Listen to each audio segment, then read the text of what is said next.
Be honest, nobody thought they were actually going to kill off Kiriko in this episode.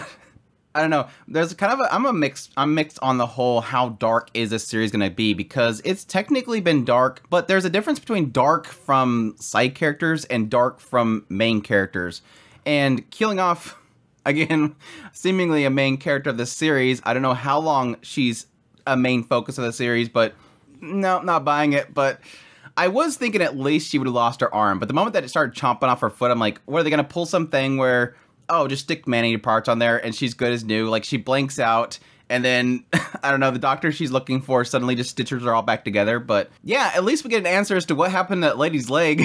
I'm already getting a sense from this episode, or at least the later parts of this episode, that this immortal order is not what it seems. I think it's a really cool kind of misdirection they're doing with this episode, because it gives us the perspective of the people that don't like the immortal order before we see the immortal order. So we're getting that little assumption placed in our head that they're bad guys, but I don't think they are. I think what it sort of is played out, especially with what my prediction here, is that you have these man-eaters down in the basement, and at some point nobody's coming to visit. So like Kiriko was saying, eventually they go dormant. And so I think all these little pods that were killed were those ones with the chomper, and that last one they killed was just this one that can hypnotize people. So they'll hypnotize them and these little ones will eat them up. And I think what happened with the old lady from the, what was the name of their group? Livyuman. The old lady from Livyuman, I think she went in there, got attacked by the man-eaters, it chomped off her leg, then she was rescued by the Immortal Order. They pretty much, fixed her leg up, not able to replace it, put on a prosthetic, and then sent her on her way. And so she assumes, because she's seen this body inside of this room, oh, they took my leg. They took my leg and put it in this machine. I don't think that's the whole picture. Like I said, I think that she got it taken by man-eater and she got her life saved. So it's gonna, again, it creates that misdirection that, man, this immortal order is evil. So with what happened to Kiriko in her vision and the arrival of Usami, who seems like he wants to get rid of it all, I think that's creating that sense of, yes, there's something in here that's a question mark, which I'll get into, but also at the same time, they're probably being forced to do some sort of experiment while helping people. Why there's a man-eater downstairs, that gets into my theories on what is behind the curtain. So I guess we can get into that. What is behind the curtain? This old lady went into the Immortal Order and found a curtain. And inside there, I think she said something to the effect of, there was a bunch of body parts, and then there's this big old machine that was connected to, tons of machines that were all connected to. And this created the sensation that she wanted to stop the machines, stop the progress, not go back to where we were, because they stole her leg. But I think what's inside of there, I mean, I can throw out a crazy theory and say that maybe Robin's there because they're putting so much emphasis on finding Robin, and there's so much difficulties that Kiriko is especially facing right now, a lot of uncertainty, which could lead up to finally discovering what happened to Robin. But I think what they're kind of insinuating is there's something in the core of this. Could be Robin, it could be the other doctor, but it at least is probably somebody that Usami knows. Dr. Usami knows what's at the core of this, and it's all hooked up to these machines. And I think what it's trying to insinuate, what we're going to be going into next, is Usami runs this place. It has been helping people, especially those that have been attacked by the man-eaters. At the same time, he's being manipulated by a man-eater. I think that thing is probably something man-eater. And so when they showed up, killed these man-eaters down here, that he's probably being forced to have to take parts from. So I think this Dr. Usami is helping people, rescuing people from the man-eaters, saving them, helping people by doing transplants and stuff, but at the same time, being manipulated by a man-eater in this facility that he wants them to kill, so that he can stop having to, take these parts and put them over here, or use parts from the man-eaters. It could be that he's being forced because his friend's inside this machine, he wants to save his friend. I think this is probably gonna be a gray area facility. But it is interesting that Livyuman and the Immortal Order is sort of creating that same question mark as to, do we want to go back to this?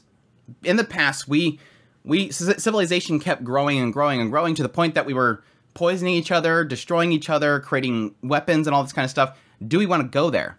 And this Immortal Order is seemingly, without the restrictions that a government would put upon you, is doing crazy experiments and progressing in this direction. And if we don't stop them, This will be a norm in our new world, and we don't want that. Mankind losing their humanity to machines and all that kind of stuff. So she wants to stop it. So it's creating that kind of conflict between the two of them. But again, we haven't necessarily seen the side of the Immortal Order, what they actually want. And I think that's because they're being controlled by some sort of central system of a man-eater pushing Dr. Usami around. It was interesting that we did not get any appearance of the nursery this episode. Very, very interesting. And I think going into my previous episode impressions, going with the theory of this being a time difference between the two of them, it's sort of making me wonder if the storytelling is sometimes what you'll get whenever you have these parallel stories that aren't necessarily in sync. At some point, you'll have one of them sort of kind of fade into the background as you keep focus on another one. And at some point, that's when they meet. Because they want you to sort of forget about the other timeline and not be able to sort of directly connect the two of them. So it makes me think that another theory on what's in the Immortal Order, this thing that possibly he wants them to kill, might be connected somehow to the nursery. And so I think they're trying to, if my theory is correct, not let us focus on the nursery for a little bit before they go into the middle there, find that creature that they want killed, the Immortal Usami wants to be killed, and it'll end up being possibly one of the characters from the nursery side of it, or tied to it in some way. Honestly, I was more shocked in the idea that when they got to the Immortal Order, it wasn't just the nursery.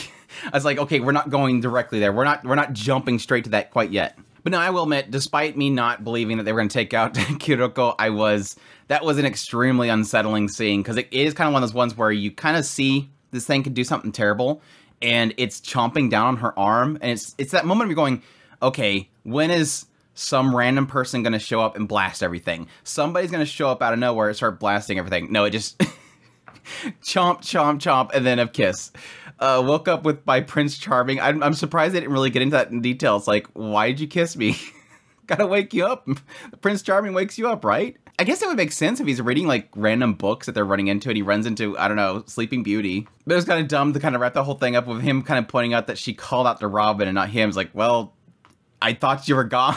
It's like, who else am I going to call out to? And he's like, why am I getting angry? They're dorks.